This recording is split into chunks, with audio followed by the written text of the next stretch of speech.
စနေညရဲ့ Premier League ပွဲစဉ်တွေကတော့တကယ်ကိုရင်ခုန်စရာကောင်းခဲ့ပါတယ်။နယူကာဆယ်ကို short တွက်ခဲ့လို့နောက်နှာရခဲ့တဲ့ Chelsea အသင်းရဲ့အဖြစ်ကလည်းတကယ်ကိုဆိုးပါတယ်။အာဆင်နယ်အသင်းကလည်းဆိုင်ကောလို့ခြုံပေါ်ရောက်နေတာမျိုးမဟုတ်ဘဲတကယ်ကောင်းလို့အဆင့်တစ်နေရာကိုရောက်နေတယ်ဆိုတာကိုထပ်မံသက်သေပြခဲ့ပါတယ်။ Man City အသင်းကလည်းဟာလန်ရဲ့ဂိုးတွေနဲ့နိုင်ပွဲဆက်ယူနေဆဲဖြစ်တယ်လို့အနီကတ်တွေနဲ့ဘလူးပြန်ခဲ့တဲ့ Spurs နဲ့ Liverpool အသင်းတို့ရဲ့ပွဲစဉ်ကလည်းတကယ်ကိုကြီးကောင်းခဲ့ပါတယ်။ကဲကျွန်တော်တို့စနေညရဲ့ Premier League ပွဲစဉ်တွေစီကိုပြန်သွားကြည့်ရအောင်ပါ။ Chelsea ကနယူကာဆယ်ကိုအထင်သေးခဲ့မိလို့နောက်နှာရမလို့ဖြစ်သွားခဲ့ရပါတယ်။ဒါပေမဲ့လည်းပဲ Chelsea အသင်းရဲ့တိုက်ပွဲဝင်စိတ်ဓာတ်ကိုတော့အသိမဲ့ပြုရမယ့်ပွဲပါ။ဘောလုံးအားစားဝါသနာရှင်ပရိသတ်များအတွက် iPad ခွင့်ရှိကို53လုံးမြင့်နဲ့ management များကိုဝေချေးစိတ်ချတာနဲ့ Viber နံပါတ်39 58ခွင့်တစ်တစ် coalition မှာစော်ကားနိုင်ပါပြီဖြစ်ပါတယ်ခင်ဗျာ။စိန်ချိန်ဘက်ဆိုတာကအသင်းတိုင်းအတွက်ခက်ခဲတဲ့နေရာဖြစ်ပြီးပထမပိုင်းမှာ2ဂိုးပြတ်တဲ့အရေးနေခဲ့ပေမဲ့2ဂိုးစီတည်ရဖြစ်အောင်ပြန်လာနိုင်ခဲ့တာကလည်းချီးကျူးစရာပါတပွဲလုံးရဘောလုံးပိုင်ဆိုင်မှုရောဂိုးသွင်းခွင့်တွေမှာပါ Chelsea ဟာအင်ရှင်အသင်းထက်မနှိမ့်အောင်စွမ်းဆောင်နိုင်ခဲ့ပါတယ်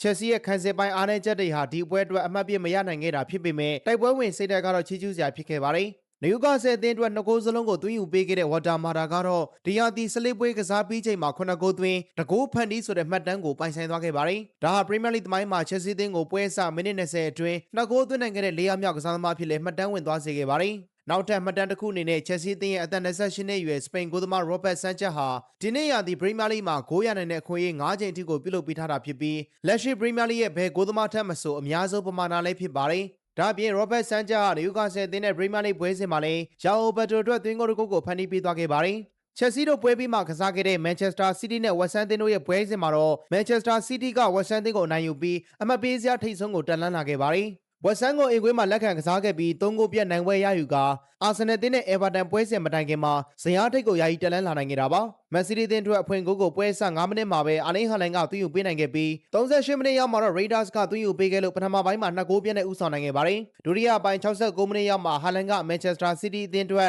တတိယနိုင်ဂိုးကိုသွင်းယူပေးခဲ့ကအနိုင်သေချာစေခဲ့ပါတယ်။ Man City အသင်းရဲ့နိုင်ပွဲကြောင့်အာဆင်နယ်အတွက်ဖိအားများစေခဲ့တယ်လို့ဆိုရမှာပါ။ဒီဖိအားတွေကြောင့်ပဲအာဆင်နယ်ဟာ Everton ကိုမဖြစ်မနေနိုင်ကစားခဲ့ရပါတယ်။တေချခဲ့မယ်ဆိုရင်တော့ Man City ကဇယားထိပ်ကနေဦးဆောင်သွားမှာဖြစ်တာကြောင့်ပါအာဆင်နယ်အသင်းဟာမနေ့ညကကစားခဲ့တဲ့အဝေးကွင်းပွဲစဉ်မှာ Everton အသင်းကိုတကူးကိုမရှိနဲ့နိုင်ရရှိခဲ့တာကြောင့် Man City အသင်းကိုပြန်လည်ကြော်ဖြတ်ပြီး Premier League မှတ်ပေးစရာထိပ်ဆုံးနေရာကိုပြန်လည်ရောက်ရှိသွားခဲ့ပါတယ်။ဒီနိုင်ပွဲကြောင့်အာဆင်နယ်အသင်းဟာလာမယ့်ခရစ်စမတ်ကာလကိုထိပ်ဆုံးကနေဂုဏ်ယူစွာနဲ့ဖြတ်သန်းခွင့်ရရှိတော့မှာလည်းဖြစ်ပါတယ်။ Everton ကိုအဝေးကွင်းမှာခက်ခက်ခဲခဲရှင်ပြန်ခဲ့ရပြီးပွဲကစားချိန်28မိနစ်မှာ Everton နောက်ခံလူ Brian က Declan Rice ရဲ့ထောင်းကန်ဘောကိုလက်နဲ့ထိမိခဲ့လို့အာဆင်နယ်အသင်းပယ်နယ်တီရရှိခဲ့ပါတယ်။အဲ့ဒီပယ်နယ်တီကို Gyökeres ကပဲအမှားယွင်းမရှိကန်သွင်းယူခဲ့ပြီးတော့အနိုင်ကိုရယူပေးခဲ့တာပါ။ Gyökeres ဟာ2023-24ရာသီ Sporting မှာကစားခဲ့တဲ့ကအခုအချိန်ထိလိပွဲစဉ်တွေမှာပယ်နယ်တီ19ချိန်ကန်ခဲ့ရမှာ19ချိန်စလုံးဂိုးဝင်အောင်ကန်နိုင်ခဲ့တဲ့မှတ်တမ်းကောင်းကိုလည်းပိုင်ဆိုင်နိုင်ခဲ့ပါတယ်။အာဆင်နယ်အသင်းအတွက် Declan Rice ဟာဒီပွဲမှာအထူးခြေစွမ်းပြသခဲ့ပြီးတော့ဘောလုံးပေးပို့မှု89ချိန်အောင်မြင်ခဲ့သလိုဘောလုံးလွတ်ယူမှုအများဆုံးသူအဖြစ်လည်းမှတ်တမ်းဝင်ခဲ့ပါတယ်။အာဆင်နယ်အသင်းတို့ဒုတိယကိုရဖို့အခွင့်အရေးတွေရရှိခဲ့ပေမဲ့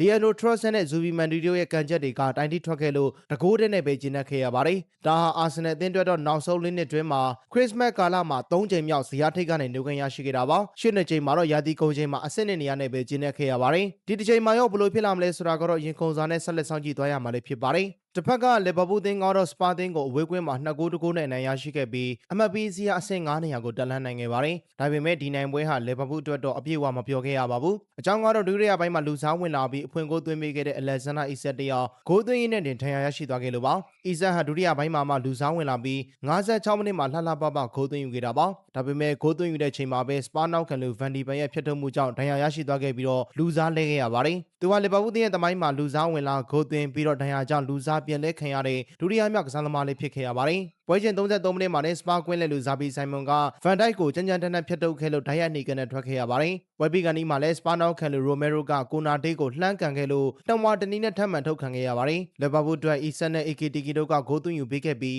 စပါးအသင်းအတွက်ချီပါဂိုးကတော့လူစားဝင်လာတဲ့ Richarlison ကသွင်းယူပေးခဲ့တာဖြစ်ပါတယ်။စပါးအသင်းက2025ခုနှစ်အတွင်းသူတို့အိမ်ကွင်းမှာ17ပွဲထိရှုံးနိမ့်ခဲ့ပြီးဒါဟာကလပ်အသင်းသမိုင်းကြောင်းတစ်လျှောက်တစ်နှစ်အတွင်းအိမ်ကွင်းရှုံးပွဲအများဆုံးဖြစ်လဲမှတ်တမ်းဝင်သွားခဲ့ပါတယ်။